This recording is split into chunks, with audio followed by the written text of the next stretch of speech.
थुंग थुंग एक अनाथ और साफ दिल का लड़का था। वह दिन भर गांव गांव घूमकर अखबार बेचा करता था, लेकिन एक शाम अपने छोटे से घर की टूटी छत पर बैठकर रैंडम मैच में गेम खेल रहा था। तभी दूसरी तरफ से उसे एक लड़की की खिलखिलाती हुई हंसी सुनाई दी। सुनते ही वह अपना दिल वहीं हार बैठा और हकलाते हुए उसने पूछा, क्या मैं आपका नाम जान सकता हूँ? तभी दूसरी तरफ से आवाज आई, रा से रिमझिम, रा से रोशनी और रा से रिया।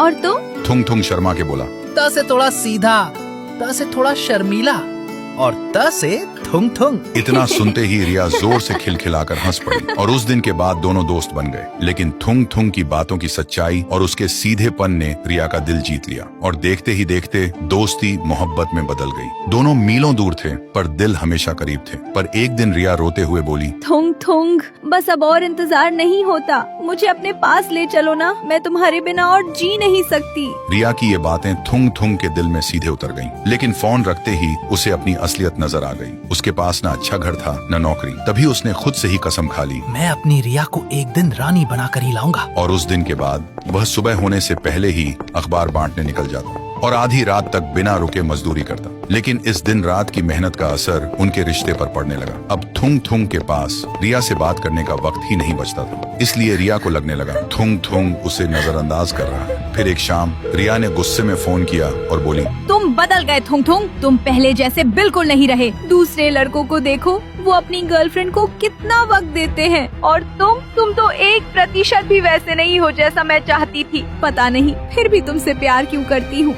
इतना कहते ही रिया ने गुस्से में फोन काट दिया और उसी पल थुंग थुंग का दिल छलनी हो गया। वह वहीं टूटकर बैठ गया और खुद से पूछने लगा, मैंने क्या गलती की? मैं तो सिर्फ उसके सपने पूरे करना चाहता था, फिर मेरे साथ ही ऐसा क्यों हुआ? और उस दिन के बाद दोनों की बातचीत बंद हो गई। थुंग थुंग अंदर से टूट गया क्योंकि रिया के वह लफ्ज हर पल उसके दिल और दिमाग में चुभते रहते थे। इसलिए उसने काम पर जाना छोड़ दिया, खाना पीना भी छोड़ दिया और धीरे धीरे उसकी तबीयत बिगड़ती गई। फिर एक दिन रिया का फोन आया, लेकिन थुंग थुंग के हाथों में अब इतनी भी ताकत नहीं बची थी कि वह फोन तक उठा सके। और ऐसे ही कई दिन तक जब थुंग थुंग ने फोन नहीं उठाया, तब घबरा कर रिया उससे मिलने उसके घर पहुंची। लेकिन जैसे ही वह उसके घर के पास पहुंची, उसने देखा घर के बाहर लोगों की भीड़ लगी हुई थी। देखते ही रिया का दिल धड़क उठा और वह भीड़ चीरते हुए अंदर गई और अंदर का मंजर देखते ही उसकी रूह कांप उठी। थुंग थुंग जमीन पर शांत पड़ा था, उसका शरीर सूख कर हड्डियों का ढांचा बन चुका था। तभी गांव की एक औरत रिया के पास आई और उसके हाथ में एक चिट्ठी रख दी। रिया ने कांपते हाथों से वह चिट्ठी खोली।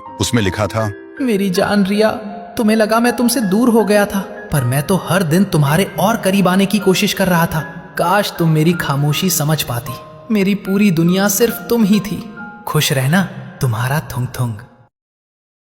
टुंग टुंग जैसे ही राइस्टार के घर के पास से गुजर रहा था, तभी उसने देखा कि राइस्टार की बीवी पायल साबिर बॉस के साथ गलत संबंध बना रही है। ये देखकर टुंग टुंग हैरान रह गया क्योंकि राइस्टार कुछ दिनों के लिए शहर से बाहर अपने मामा के यहाँ गया हुआ था। टुंग टुंग ने तब कुछ नहीं किया और चुपचाप वहाँ से चला गया। वह रास्ते से जा रहा था, तभी उसे वहाँ व्हाइट तिरफल 4 मिला। उसने कहा, और भाई टुंग टुंग कहाँ जा रहा है और तू इतना गुस्से में क्यों है? कुछ हो गया है क्या? तब टुंग टुंग ने उसे सारी बात बता दी। ये सुनकर व्हाइट तिरफल 4 बोला, अरे भाई, मुझे तो पायल पर पहले से ही शक था। 2-3 दिन बाद जब राइस्टार वापस आ जाएगा तब तू उसे सब बता देना। टुंग टुंग ने कहा, ठीक है, और अपने घर चला गया। अगले दिन टुंग टुंग अपनी कार से मार्केट जा रहा था, तभी अचानक उसकी कार का संतुलन बिगड़ गया और वह एक पेड़ से टकरा गई। जोरदार ब्लास्ट हुआ और टुंग टुंग की मौके पर ही मौत हो गई। अगले दिन राइस्टार अपने मामा के यहाँ से वापस घर आ गया। वहाँ पहुँचने पर उसे पता चला कि उसका बचपन का दोस्त टुंग टुंग एक कार दुर्घटना में खत्म हो गया है। ये सुनकर राइस्टार को बहुत बुरा लगा। धीरे धीरे 4 महीने बीत गए। एक दिन राइस्टार की बीवी पायल कुछ महीनों के लिए अपने मायके जाने की बात कहकर घर से चली गई।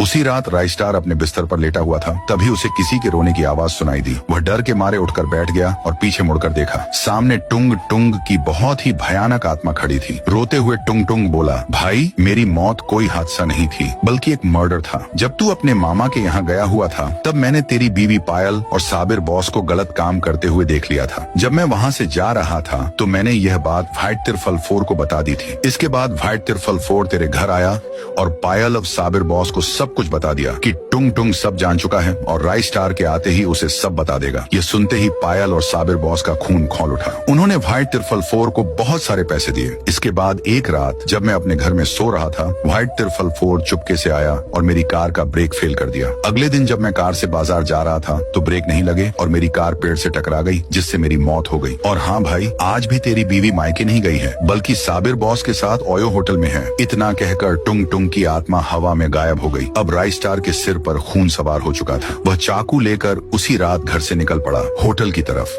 नेक्स्ट पार्ट के लिए सब्सक्राइब करके कमेंट में लाल दिल भेजो।